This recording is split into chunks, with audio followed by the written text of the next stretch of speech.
Hello friends, my name is Mike and my mission is to share those little things that I know to help you become the better version of yourself and finally reach financial independence. Many people nowadays struggle with the financial independence and it's not always clear where to start. According to research, 78% of Americans are living paycheck to paycheck and 56% of them cannot cover sudden expenses of up to $1,000. The book we're about to present doesn't exactly show you a step-by-step how-to guide into making money, but the way of thinking described into the book is the cornerstone of modern financial education.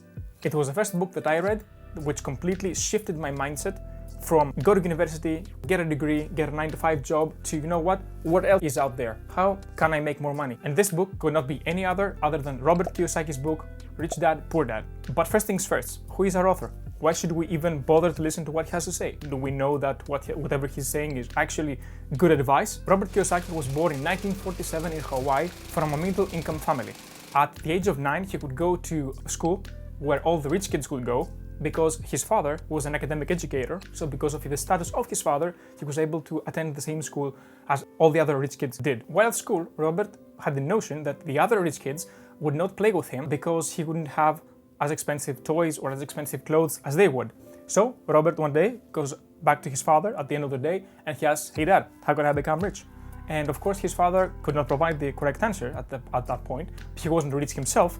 So what he told him was, stay in school, get good grades so that you can later on claim a high-paying job. Robert's father was not poor by any means. He was an academic educator, so he was making quite a lot of money for the time. But later in his life, he could get into debt, a debt that he would later on pass on to his children. At the same time, Robert was friends with a rich kid named Mike. Now, Mike's father was not the wealthiest person at the time.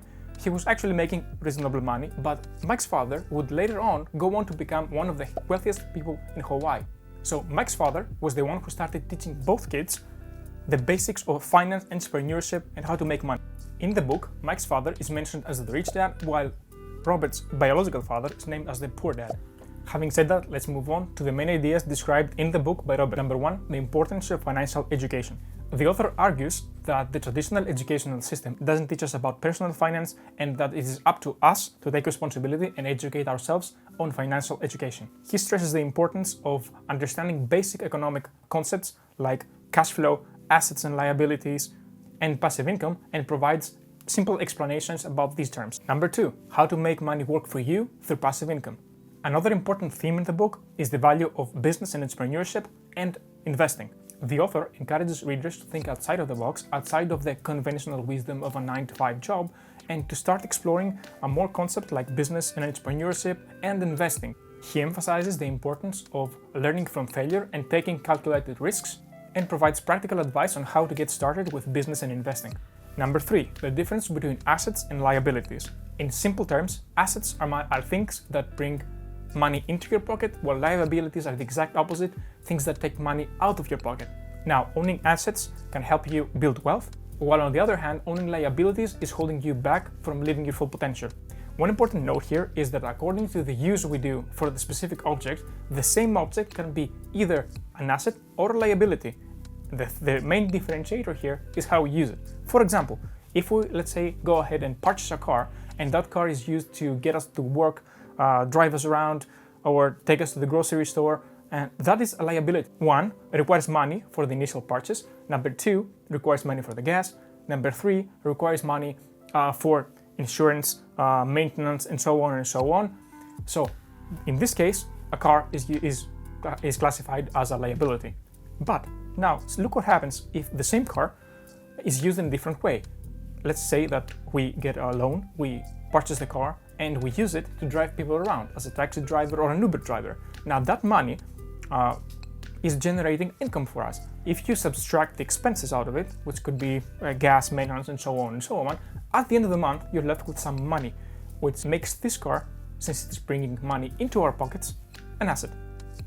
Number 4 in Robert's book, it's not how much money you make, it's how much money you keep. To build wealth, it's important to save money and invest it rather than spend all the extra money that you make. This means being intentional with your spending, sticking to a budget, and make wise investment decisions. What usually happens when people start making more money is known as lifestyle inflation. Lifestyle inflation practically means that once you start making more money, all of a sudden you want a bigger house, a nicer car, luxurious vacation and designer clothes and so on, so as that at the end of the month you're still left with the same amount of money that you were left before when you were making even less money. Number 5 in Robert's book is a lifetime of working for somebody else can lead to financial troubles in the future. One of the most memorable ideas depicted in the book is the cash flow quadrant.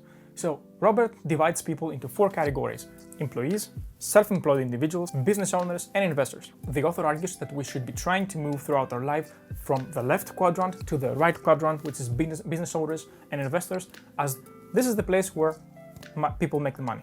To wrap up, the key points of the book are: number 1, the importance of financial education; number 2, how to make money work for you, aka building multiple streams of income, aka passive income; number 3, the difference between assets and liabilities; number 4, it's not how much money you make, it's how much money you keep; number 5, a lifetime of work for somebody else may lead to trouble in the future; number 6, it is scientifically proven that those who hit the like and subscribe are doing exponentially better in life than those who don't. Okay friends, this is for today's video. I hope you found it useful. I really want to hear your thoughts in your comments down below. Have a nice day. Bye.